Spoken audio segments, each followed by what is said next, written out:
नमस्कार मंडळी, आपल्या सगळ्यांना माहिती आहे की गणपती बाप्पा हे विघ्नहर्ता आहे, जे अडथळे दूर करतात आणि सुख समृद्धी देतात. पण यंदाची गणेश चतुर्थी 2025 खास आहे, कारण फक्त 1-2 नाही, तर तब्बल 5 महाशुभ योग तयार होत आहेत. हे योग म्हणजे सर्वार्थ सिद्धी योग, रवी योग, ब्रह्मयोग, इंद्र योग आणि प्रीती योग. सर्वार्थ सिद्धी योग म्हणजे जीवनातल्या सर्व कामात यश मिळण्याचा योग. रवी योग म्हणजे सूर्यदेवाच्या कृपेने अडथळे दूर होण्याचा आणि कार्य सिद्ध होण्याचा योग. ब्रह्मयोग म्हणजे ज्ञान, बुद्धी आणि उच्च आध्यात्मिक प्रगतीसाठी तयार होणारा योग. इंद्र योग म्हणजे ऐश्वर्य, मान सन्मान, सुख समृद्धी वाढवणारा योग.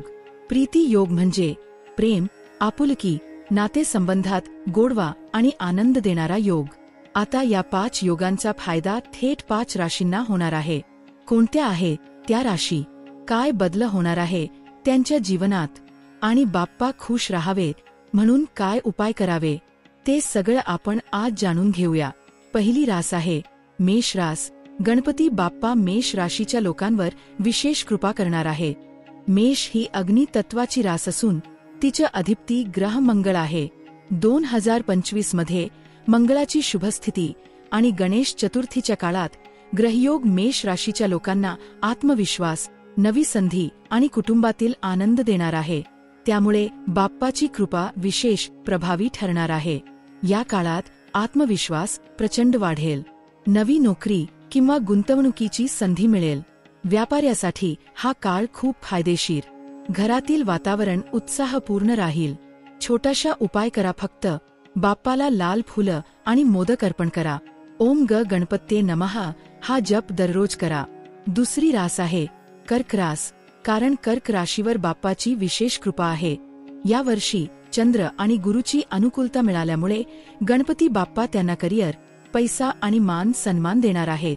कर्क राशीच्या लोकांना या वर्षी बाप्पा करिअरमध्ये प्रगती देणार आहे. नवीन संधी मिळतील. नोकरी व्यवसायात यश लाभेल. आर्थिक स्थिती सुधारेल, पैसा साठेल. समाजात मान सन्मान वाढेल. छोटासा उपाय करा, फक्त बाप्पाला दूध आणि दूर्वा अर्पण करा. शक्य असेल तर गणेश मंदिरात लाडू दान करा. तिसरी रास आहे तूळ रास. गणपती बाप्पा तूळ राशीवर खुश आहे, कारण त्यांच्या ग्रहसंबंध आणि योग तुमच्या जीवनात संतुलन, शुभकार्य आणि अडथळे दूर करण्याची ताकद आणतो. म्हणूनच अडकलेली कामं पूर्ण होणार. अविवाहितांना चांगला जोडीदार मिळेल. लग्न ठरेल किंवा घरात शुभकार्य ठरेल. वैयक्तिक आयुष्य आनंदी राहील. छोटासा उपाय करा, फक्त बाप्पाला पांढऱ्या रंगाचे फूल अर्पण करा आणि मंदिरात नारळ दान करा. यामुळे सकारात्मक ऊर्जा अधिक वाढते आणि बाप्पाची कृपा मिळते. चौथी रास आहे मकर रास. गणपती बाप्पा मकर राशीवर खुश आहे, कारण त्यांच्या जीवनात कष्टाचं सोनं होतंय. मेहनतीला योग्य फळ मिळणार आहे. पैशाचे अडथळे दूर होऊन आर्थिक स्थैर्य येणार आहे. घरात आनंद आणि समाधान नांदणार आहे. छोटासा उपाय करा, फक्त बाप्पाला दुर्वा, मोदक आणि गोळ अर्पण करा. गरजूंना तांदूळ दान करा. यामुळे गणपतीची कृपा अजून वाढेल. पाचवी रास आहे कुंभ रास. गणपती बाप्पा कुंभ राशीवर खुश आहे, कारण त्यांचं मन स्वच्छ, विचार प्रामाणिक आणि इतरांना मदत करण्याची वृत्ती आहे. हीच गोष्ट बाप्पाला आवडते. म्हणूनच बाप्पा त्यांना धन, यश आणि सन्मान देतात. छोटासा उपाय करा, फक्त बाप्पाला पिवळ्या फुलांचा हार अर्पण करा आणि गरीब मुलांना गोड पदार्थ वाटा. म्हणजे मंडळी, मेष, कर्क, तूळ, मकर आणि कुंभ या 5 राशींवर बाप्पा यंदा विशेष प्रसन्न राहणार आहेत. यंदा गणेश चतुर्थीला हे 5 महायोग तयार होत आहे आणि त्यामुळे या राशींचं आयुष्य खरंच बदलू शकतं. लक्षात ठेवा, बाप्पाला श्रद्धा आणि भक्ती हीच सर्वात जास्त प्रिय आहे.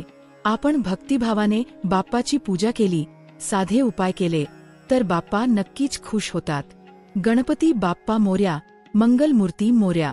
माहिती आवडली असेल तर व्हिडिओला लाईक, शेअर आणि सबस्क्राईब करायला विसरू नका. धन्यवाद.